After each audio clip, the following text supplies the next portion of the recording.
बहुत इंटरेस्टिंग सी चीज पे जाने वाला हूं, बहुत इंटरेस्टिंग सी चीज पे जाने वाला हूं। तो फिर चालू करते हैं अब रेडिकल एक्सेस, है ना। बड़ी इंटरेस्टिंग सी चीज है ये रेडिकल एक्सेस, क्या है क्या नहीं है इसके ऊपर भी बात कर लेते हैं हम लोग। ये रेडिकल एक्सेस की अगर अपन बात करते हैं तो रेडिकल एक्सेस अपने आप में लोकस है। पहले तो क्या चीज है? लोकस। ठीक है, लोकस किसका? पॉइंट्स का। ठीक है ना। क्या प्रॉपर्टी है? एक ही प्रॉपर्टी है, वो ये कि it is locus of the point which is which is giving two length of tangents equal for two circles. जो दो सर्कल्स के लिए इक्वल लेंथ ऑफ टेंजेंट देता हूं, इक्वल लेंथ ऑफ टेंजेंट देता हूं। तो इसका मतलब ये कि इसके लिए LT1 माने पहले सर्कल पे लेंथ ऑफ टेंजेंट और दूसरे सर्कल पे लेंथ ऑफ टेंजेंट बराबर होती है। ऐसा कैसे हो सकता है? देखिए, जैसे ये मान लीजिए, पहली बात तो locus of the point which moves in such a way that the length of tangent drawn from it on two circles are equal. जैसे ये सर्कल है अपना बड़का सर्कल, एक छुटका ले लेते हैं, ठीक है ना। अब अपन पहले वाले पे टेंजेंट और दूसरे वाले पे टेंजेंट इस तरह से डालते हैं कि ये जो पॉइंट P है, ये बड़ा इंटरेस्टिंगली ये दोनों लेंथ ऑफ टेंजेंट बराबर दे रहा है। कहने का मतलब क्या कि अगर आपने इसमें लेंथ ऑफ टेंजेंट डाली तो उसे मैं LT1 के नाम से दिखा रहा हूं, और यहां से यहां तक की दूरी जो होगी वो LT2 के नाम से दिखाई जाएगी। और आप सभी जानते हैं कि दोनों बराबर हैं, तब हमारा लोकस आ रहा है। अच्छा, और ऐसे एक पॉइंट नहीं होगा, ऐसे करोड़ों पॉइंट होंगे, और वो स्ट्रेट लाइन में होंगे, और उसे हम लोग रेडिकल एक्सिस नाम देंगे। तो रेडिकल एक्सिस एक ऐसे पॉइंट का एक्यूमुलेशन है, ऐसे डॉट डॉट का संग्रह है, जिनसे आप दोनों सर्कल पर बराबर लेंथ ऑफ टेंजेंट पाओगे, बराबर लेंथ ऑफ टेंजेंट पाओगे। ध्यान रख लेना ना। तो पहला काम, सबसे पहली बात, ये दोनों बराबर हैं और ये बीच में से ऐसे जाती हुई एक रेडिकल एक्सिस है, और ये हमेशा PQ और PR को बराबर दे रही है। क्लियर है? आगे बढ़ते हैं, आगे बढ़ते हैं। PQ is good PR। अब इसके बाद की बात, नेक्स्ट पॉइंट के ऊपर दिमाग लगाते हैं कि ये आ, होता क्या है। तो रेडिकल एक्सिस अगर देखा जाए, पहली चीज जैसा मैंने बताया लोकस है, ठीक है ना। दूसरी बात मैंने आपको पहली चीज जो बताई लोकस, दूसरी बात मैंने आपको बताई कि इसमें LT1 इज गुड में LT2 होता है। तीसरी चीज जो आपको पता होनी चाहिए कि इसका formula S1 minus S2 equal to 0 होता है। मैंने पहले सर्कल दूसरा सर्कल घटा लो, आप चाहो तो इसे S माइनस S डैश भी कह सकते हैं, ठीक है ना। तो ये अगर S इक्वल टू 0 है, वो S डैश इक्वल टू 0 है, तो जैसे ही आप अगर by the way S minus S dash करेंगे तो ये आपको रेडिकल एक्सिस दे देगा। प्रूफ बहुत सिंपल है। पहला सर्कल, दूसरा सर्कल, पहले से ही S माइनस S डैश कर देता हूं, ठीक है ना। S माइनस S डैश माने घटाने का काम सबसे प्यारा अपन ही करते हैं। ये माइनस किया, ये माइनस किया, ये माइनस में 2x, ब्रैकेट में कितना आ गया मेरे दोस्त? G1 minus G2, plus minus करते ही यहां से 2y, ब्रैकेट में कितना आ गया? F1 माइनस F2, माइनस करते ही यहां कितना आ गया? प्लस में C1 माइनस C2। अब ये मैंने घटा के दिखा दिया।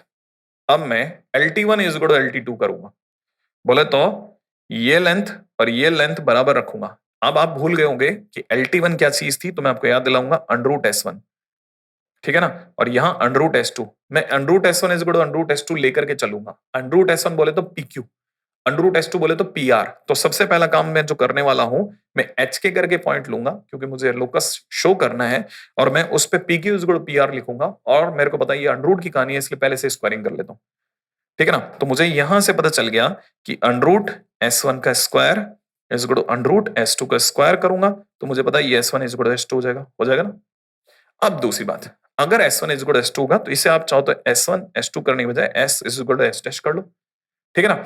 यहां S क्या चीज है यहां पर, क्योंकि S1 S2 करने में क्या फायदा होता है ना, आपको ये याद रहता है S1 और S2 का मतलब होता है सर्कल के अंदर पॉइंट रखा गया, और पॉइंट है हमारा HK। तो मैं अगर पहले सर्कल में HK रखता हूं, तो सबको पता है ये बन जाएगा क्या, देखिएगा, ये बन जाएगा अपने आप में कितना, H² plus K² plus 2G1H plus 2F1K plus C1। दूसरे सर्कल में जब मैं HK रखता हूं तो ये बन जाएगा।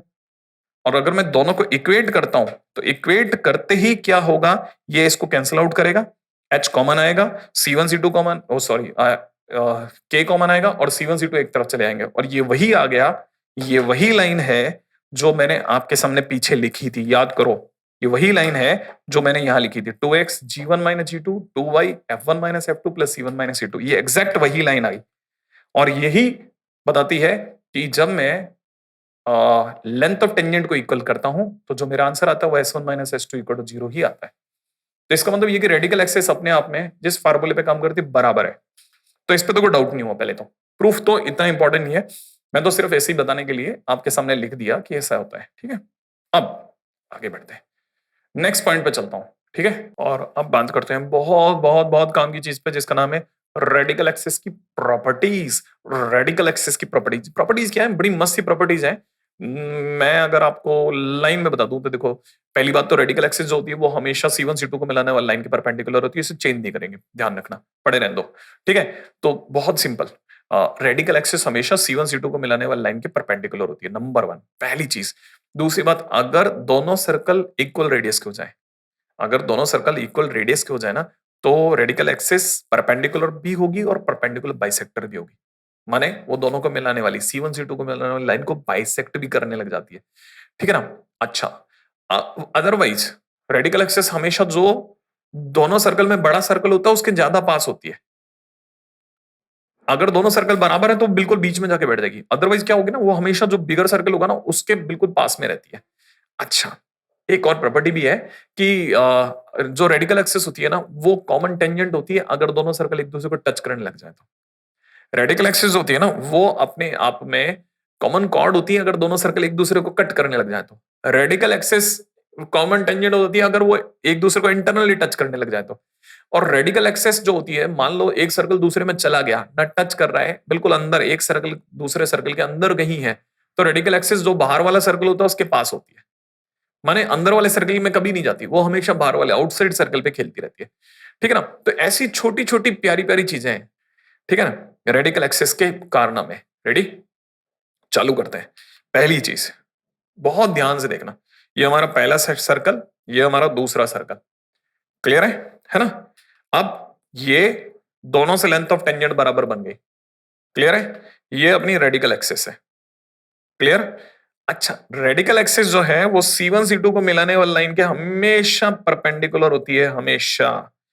ठीक है? तो radical axis is always perpendicular to the join of two centre. पहली प्रॉपर्टी हो गई।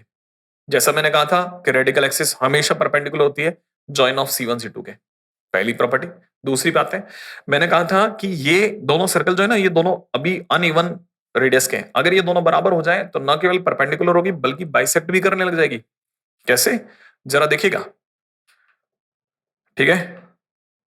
बहुत ही ध्यान से देखिए। देखा? परपेंडिकुलरली बाइसेक्ट कर रही है। हाँ, देखा आपने? ओ, मैं शायद थोड़ा आगे चला गया। हाँ, ये परपेंडिकुलरली बाइसेक्ट कर रही है जब दोनों सर्कल एक दूसरे बराबर रेडियस के हैं। अच्छा, अब मैंने एक बात और बोली थी, जो बड़ा सर्कल, ये तो बराबर हो गए। अगर बड़ा सर्कल, इनमें से कोई एक सर्कल बड़ा है ना, तो जो बड़ा होगा उसके हमेशा क्लोज होगी। ठीक है ना? तो देखिएगा जरा ध्यान से। ये हुआ बड़ा, देखा? और ये इसकी प्रॉपर्टी बन गई। तो जो बड़ा सर्किल होगा उसके क्लोज होगी। ठीक है ना? अगर कल को सर ये वाला इससे भी बड़ा हो जाए तो, माने जो C1 है वो इससे भी बड़ा हो जाए तो, वो भी देखिएगा। अगर C1 बड़ा हो जाए तो C रेडिकल सर्किल इधर की तरफ सरक गई भाई। है ना कमाल? फिर मैंने बोला था, अगर कल को ये दोनों सर्कल टच हो जाएं तो ये कॉमन टेंजेंट बन जाती है। हाँ, बड़े ध्यान से समझिएगा, ये कॉमन टेंजेंट बन जाएगी अगर बाय द वे दोनों सर्कल एक दूसरे को टच करने लग जाएं तो। देखा? ये देखो, radical axis becomes the common tangent. और अगर ये दोनों एक दूसरे को इंटरसेक्ट करने लग जाए तो कॉमन कॉर्ड बन जाती है।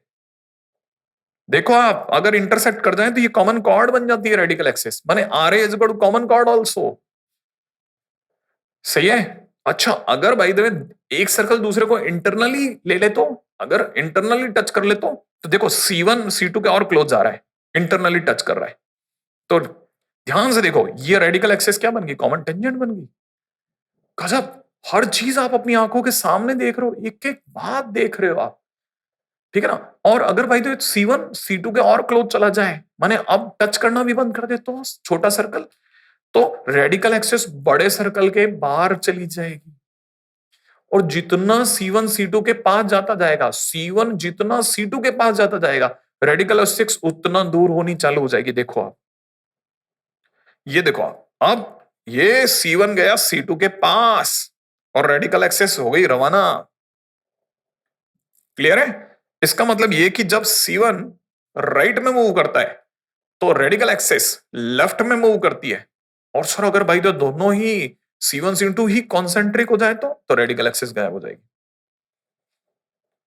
आ और अगर बाय द वे C1 अब और इधर चला जाए तो, और इस साइड चला जाता तो, मतलब आपके लिए इस साइड चला जाता तो, अगर इस साइड चला जाता तो ये उस साइड से आ रही होती। अब जैसे से राइट की तरफ मूव करना चालू करेगी रेडिकल एक्सेस, फिर से राइट से आकर के उसकी तरफ जुड़ जाएगी और फिर से वही रेडिकल एक्सेस तैयार है। फिर वापस वही कहानी चलेगी, फिर एक्सटर्नली, फिर बड़े वाले के करीब रहेगी, ठीक है, और वही कहानी चलती रहेगी। तो मेरा अंदाजा ख्याल है ये सब आपको थोड़ा पकड़ में आया होगा। अब रेडिकल एक्सेस के बारे में जितना हमने देखा, सारा बिहेवियर एक क्लिक के अंदर देखना, माने एक सुर में देखना। रेडी? देखिएगा बहुत ध्यान से। रेडी? ये दो सर्कल हैं, है ना, करीब जा रहे हैं, ये अब कॉमन टेंजेंट बन गई, और अंदर देखा जाए कॉमन कॉर्ड बन गया, और अगर देखा जाए तो इंटरनल जाने पर ये वापस कॉमन टेंजेंट बन गई। जैसे जैसे वो अंदर जाता गया, C1 C2 के करीब गया, ये दूर होती गई, ठीक है ना। जब ये दोनों कॉन्सेंट्रिक हो गए तो वो गायब हो गई। फिर वापस C1 C2 के राइट में गया, ये राइट से आई, ठीक है, और जैसे जैसे ये दूर होते गए आपस में, ये क्लोज आती गई, ठीक है ना। फिर से कॉमन टेंजेंट बनी, फिर कॉमन टेंजेंट बनने के बाद में वापस से क्या हुआ, ठीक है, कॉमन कॉर्ड बनी। अब कॉमन कॉर्ड बनने के बाद क्या हुआ, कॉमन टेंजेंट बनी एक्सटर्नल की, अब वापस दूर हो गए। सारी कहानी एक सुर में आप में से कई लोगों ने देखी। मेरा जानने ख्याल है शायद इससे शानदार बात नहीं हो सकती थी रेडिकल एक्सेस के बारे में।